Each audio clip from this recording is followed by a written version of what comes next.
ഇന്നലെ എന്നോട് ഒരാൾ ചോദിച്ചു, വീട്ടിലാരൊക്കെയാണ് ഉള്ളതെന്ന്. അപ്പോൾ പെട്ടെന്ന് എനിക്ക് ഇങ്ങോട്ട് കൺഫ്യൂഷനായി.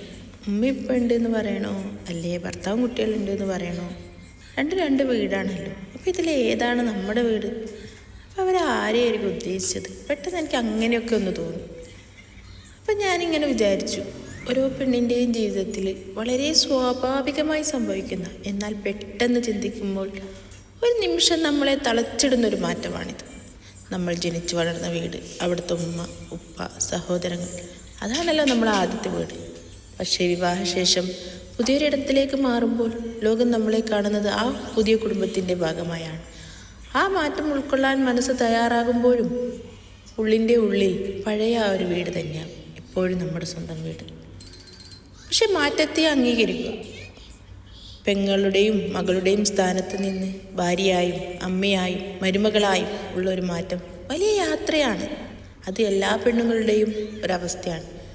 പക്ഷേ പഴയ ബന്ധങ്ങൾ നമ്മുടെ വേരുകളാവുമ്പോൾ പുതിയ ബന്ധങ്ങൾ നമ്മൾ നട്ടുപിടിപ്പിച്ച മരങ്ങളാണ്. രണ്ടും ഒരേപോലെ പ്രാധാന്യവുമാണ്. പെട്ടെന്നൊരു നിമിഷം ചിന്തിച്ചു പോയത് ഉള്ളിലെ ആ പഴയ വീടിനോടുള്ള സ്നേഹം കൊണ്ടായിരിക്കാമെങ്കിലും.